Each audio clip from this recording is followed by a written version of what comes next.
मंगलम भगवान विष्णु मंगलम गरुड़ध्वज मंगलम पुंडरीकाक्ष मंगलाय तनोहरि।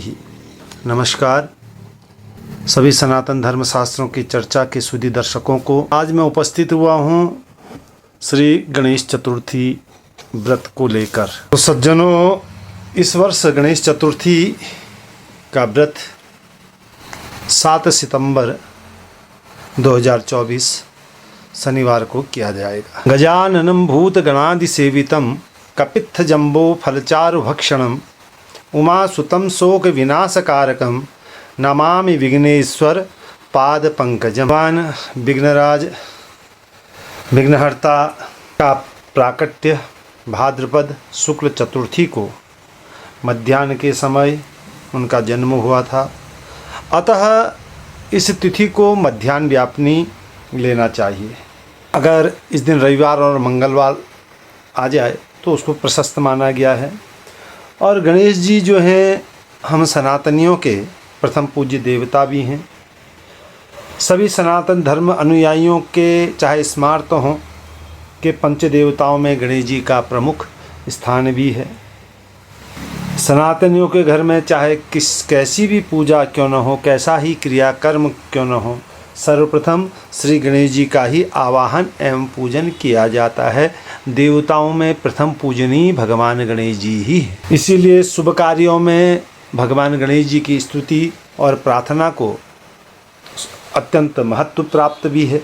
और भगवान गणेश जी सब विघ्नों को हरते भी हैं, उनका हरण करते हैं। इनका जो मुख है हाथी का है, उधर इनका लंबा होता है, शेष शरीर मनुष्य के समान है। और गणेश जी को मोदक प्रिय हैं, मोदक प्रिय मंगलदाता।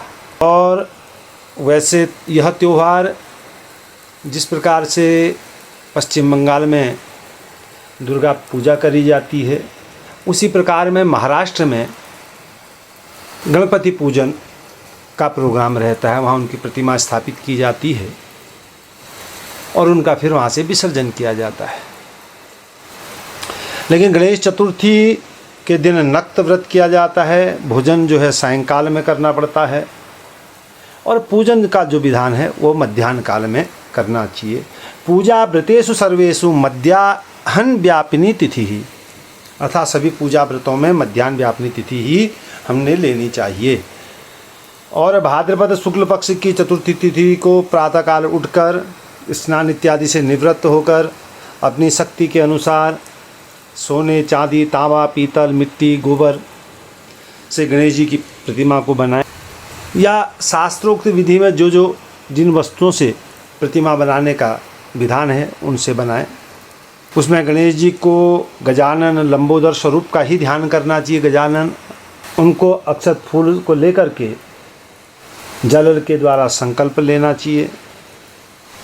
संकल्प लेने के पश्चात भगवान गणेश जी के निमित्त ओम गं गणपते नमः से उनका 16 बार उपचार से पूजन करना चाहिए।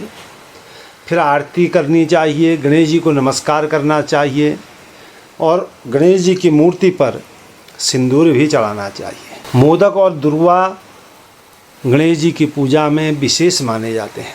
इसी अवसर पर 21 दुर्वा दल 2-2 दुर्वा करके 10 नाम मंत्रों से भगवान गणेश जी को चढ़ाएं। उनके मंत्र हैं ओम गणाधिपाय नमः, ओम उमापुत्राय नमः, ओम विघ्ननाशनाय नमः, ओम विनायकाय नमः, ओम ईशपुत्राय नमः, ओम सर्वसिद्धिप्रदायकाय नमः, ओम एकदंताय नमः, ओम इवक्त्राय नमः, ओम मूषक वाहनाय नमः, ओम कुमार गुरुवे नमः।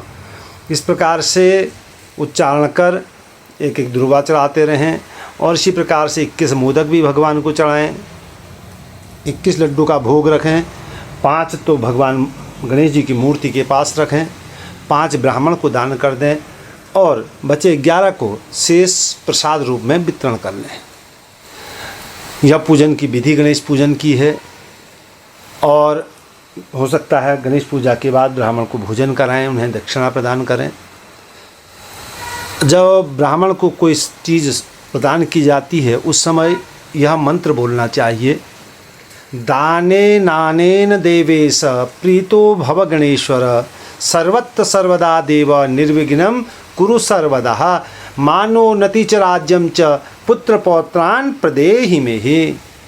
इस व्रत को कोई मनुष्य गृहस्थी करता है तो गणेश चतुर्थी के व्रत से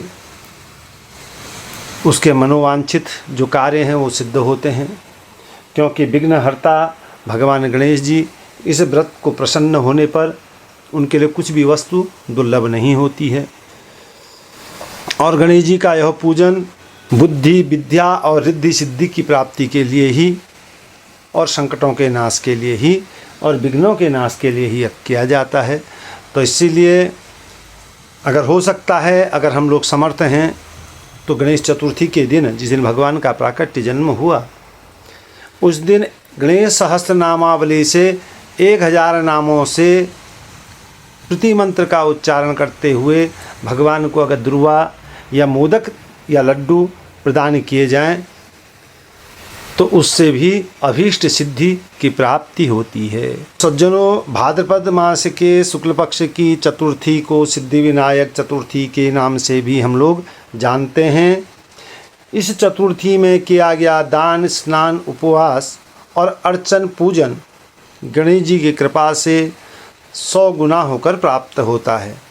लेकिन इस दिन चतुर्थी को चंद्र दर्शन का निषेध किया गया है। इस दिन चंद्र दर्शन से मिथ्या कलंक भी लगता है, अतः इस तिथि को चंद्र दर्शन न हो ऐसी सावधानी हमें बरतनी चाहिए। यदि देववशात चंद्र दर्शन हो जाए तो इस दोष शमन के लिए जो मंत्र मैं आपको बतला रहा हूँ उसका पाठ करना चाहिए। विष्णु पुराण के अंतर्गत यह मंत्र आता है, सिंह प्रसेनम अवधीत सिंहो जाम्बवता हतः सुकुमार कमारोदिस्तव ये स्यमंतकः।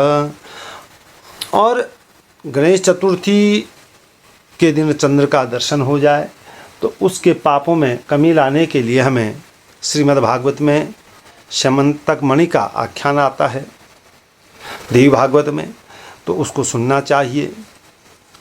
उसका श्रवण करने से चंद्र के दर्शन का जो दोष है वह नष्ट हो जाता है। बोलो सिद्धि विनायक गणपति भगवान की जय। श्री हरि शरणम।